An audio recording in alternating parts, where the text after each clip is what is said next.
smarter than you want it to be, Coach?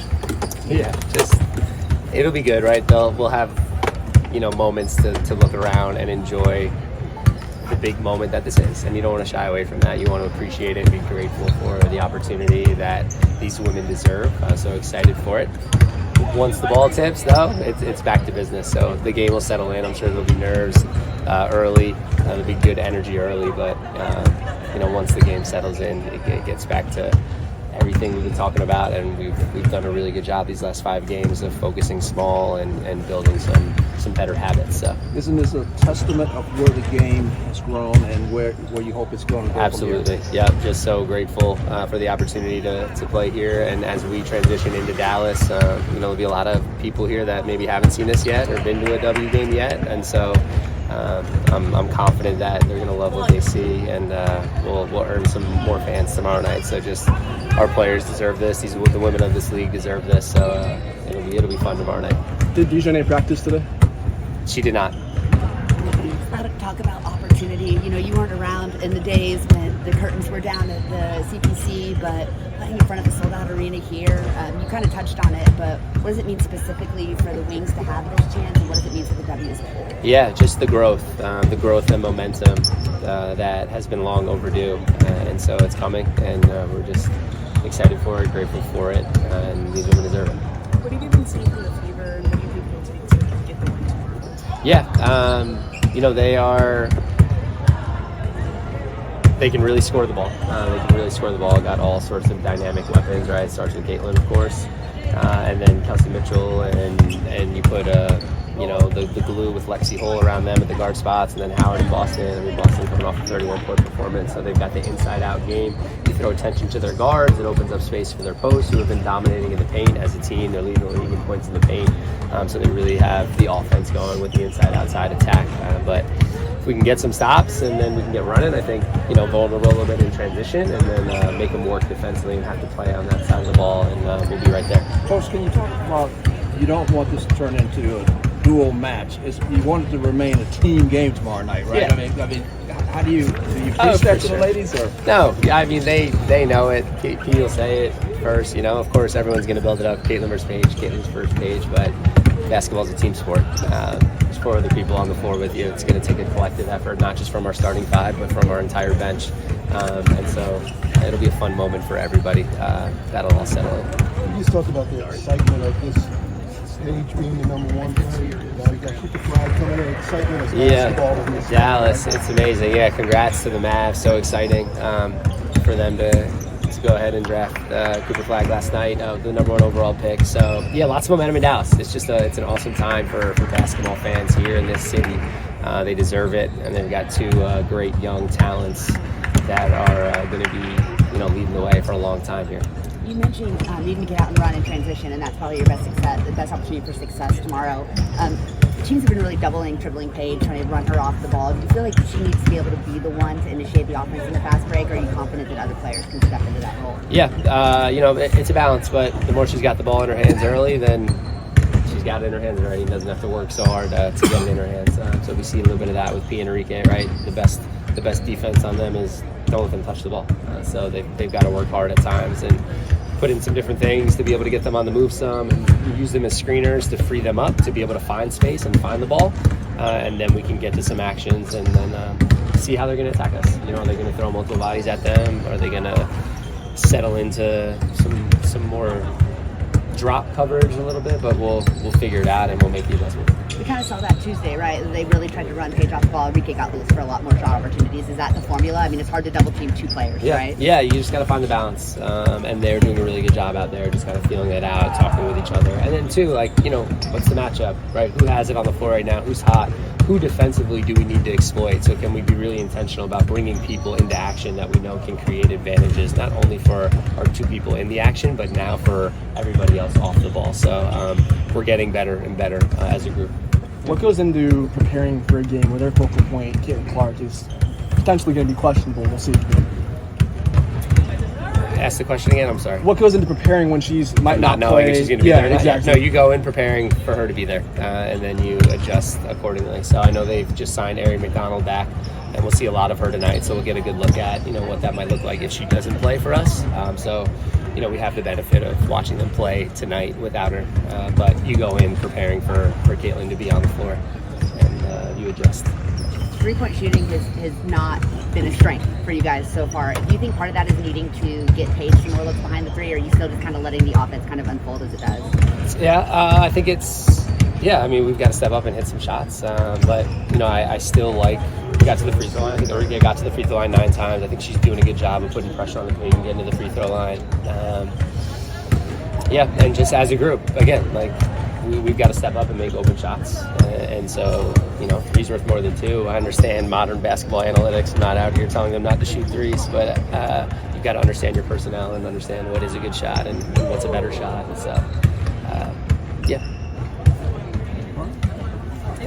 Arike, you might be the only player that remembers the day of the curtains down in the CPC, selling out the American Airlines Center tomorrow night. From where you've been to where you are, what does that mean to you and to this team? Yeah, it's just great for basketball in general. That just shows, from at least my rookie year, 2019 to 2025, just the growth of women's basketball and how many people are eager to come see us play, and that, where we've been playing doesn't hold the amount of people that want to see us play every night. So just excited about this opportunity for ourselves and for the league. What does it mean to you? Because everyone's kind of marketing this as Caitlin versus Paige. It's not really fair. What does it mean to you to head into a game where the fans know who you are? The Dallas fans really appreciate you. What does that mean to you, just the love that they have for you? Yeah, I don't think about it like that. This is another basketball game. Obviously, it's in a bigger venue, more fans, 2 big-time names in Caitlin and Paige. But I think for myself, even for Paige, we're coming to play basketball as Dallas Wings, and no, it doesn't matter who's on the flyer, who's on this. It's Dallas Wings versus Fever, and we're ready to compete. So I'm excited about that.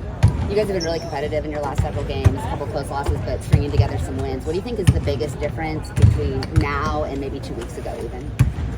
I think just building chemistry. We've obviously played more games with each other. We're learning each other. We got, a piece in lead, which has been a big piece for us, but I think it's just us kind of growing with each other and knowing that we have to pick it up. And after that first quarter of the season, obviously it wasn't what we expected, so just pick it up. And our intensity, I think, rose as well as, our gameplay.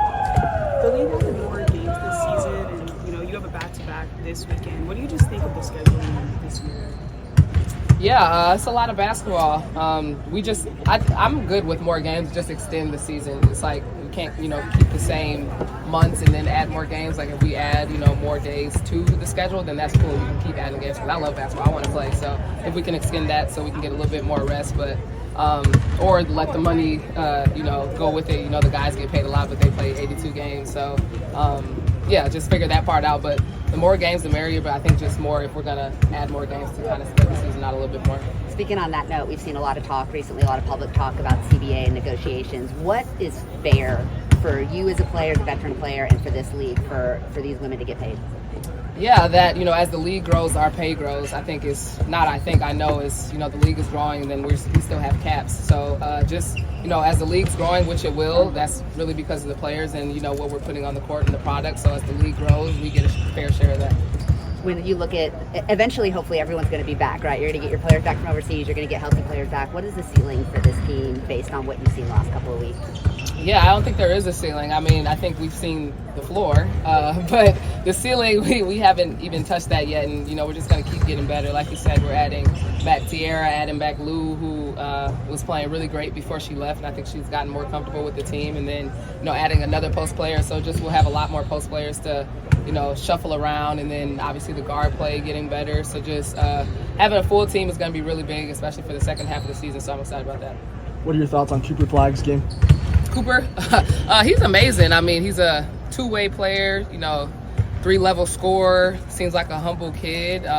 It's amazing that after the Luka situation, Dallas was able to get the #1 pick. That was kind of a blessing there. So I'm excited about that. Obviously, having Kyrie back whenever he gets healthy, having AD back. I think they just signed Gafford back. It's just going to be a really, good team, and it's going to be exciting. I've been to a lot of Dallas Mavs games, and the energy is always crazy. So especially getting a #1 pick, I think it's going to be crazier. So I'm excited to go to games this year. You talked about not being a celebrity, being a hooper, right? But in the last week alone, we've seen you get your own Gatorade flavor. You did this iconic Nike ad for the most iconic shoe of the 90s. And last night, you were the biggest star at an NBA draft party. How do you kind of manage that spotlight? And what does it mean to you to be the type of athlete that has transcended their sport? I just look at it as a regular day for me. I don't know, I feel like I'm in the entertainment business, so it makes it that I'm in the public more, in the public eye, dealing with the media, on TV a little bit more, but it's the same as everybody else in whatever profession they're doing. I'm just in the entertainment business, so I guess I'm in the limelight a little bit more, but like as a pilot, they don't, like their job is extremely important. They save a whole bunch of lives every time they land and fly a plane. Like their job is just not in the entertainment business, so they don't get like the fame and all that stuff, but their jobs are very important. As is a chef, like the media, everybody's job is important. And so I guess I just have a perspective of that just because I'm in the entertainment business. But was there a second part to your question? Yeah, to be the type of athlete that has transcended their sport, what does that mean to you? I don't think I've transcended anything. I think I've just lived and been myself, and whatever comes with that, and I've just tried to do it with like a humble and grateful and grounded attitude, and just be thankful because there's so many people that have paved the way for me, and so many people that are yet to come in the future that we're still trying to build for. So to be able to be present and enjoy everything that comes my way is really just what I try to focus on. Paige, talk about the importance of tomorrow night's game for the growth of the WNBA and what it means here in Dallas. Yeah, we were talking about it before media, after practice, so just like to see how far they've come and how a couple years ago, College Park Center, like they had the shades up, so there wasn't even full capacity at the College Park Center. So to be able to play in this arena, an NBA arena, sold out, I'm not even sure the capacity or the limit, but I think it's around 20,000. So to play in an arena like this, to fill it out, to have it full capacity, to play on national television, it's just to see how far the growth has come. You just take a second to just soak it in and really enjoy it, and just like I said before, just wanting to keep continuing in the future so we can play in arenas like this every single game. Paige, this game has been opposite circle since you signed. How do you approach this game and try to keep it from being a one-on? Obviously, it's a team sport. It'll take a team effort, bench and everybody.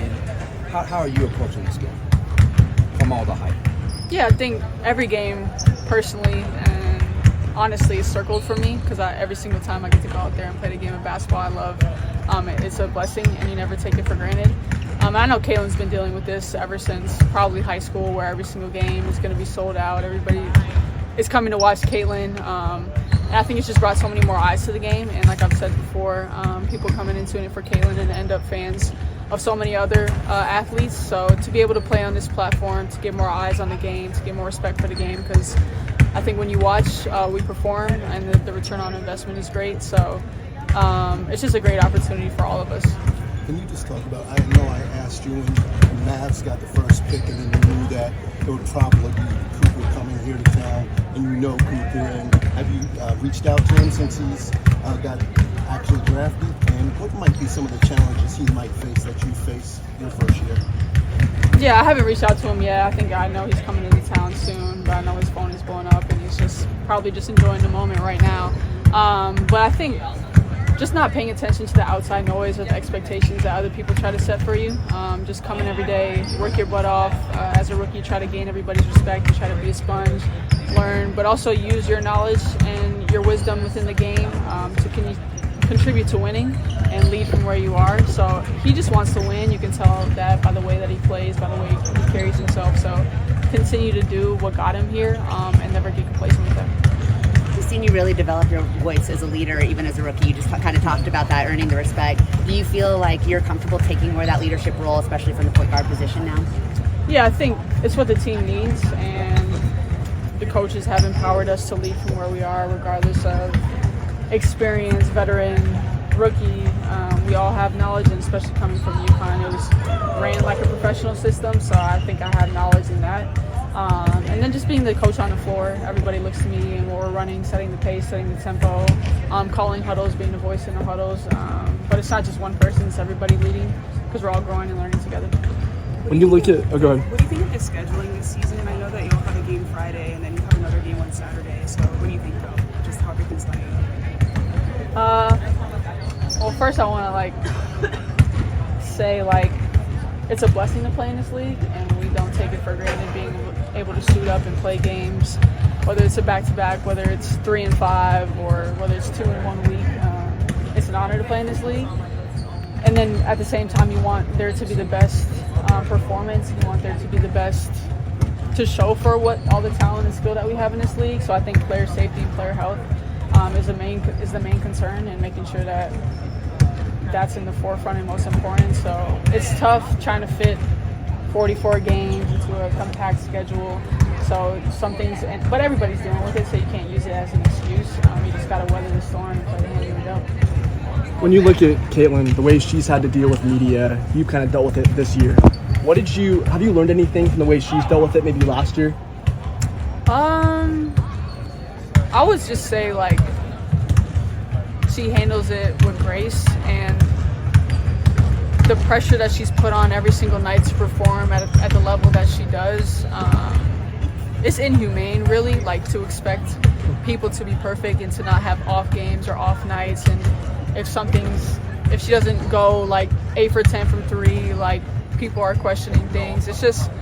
It's unfair to have to deal with that, but I'm sure she has like a great team around her and great people to help her. And I know she's a great person at dealing with it, and just tuning out the noise and just continuing to be there for herself and for her team. But I mean, the expectations, and it's tough when you listen to it. So I'm sure she has a great way of tuning it out. Do you feel that pressure as well?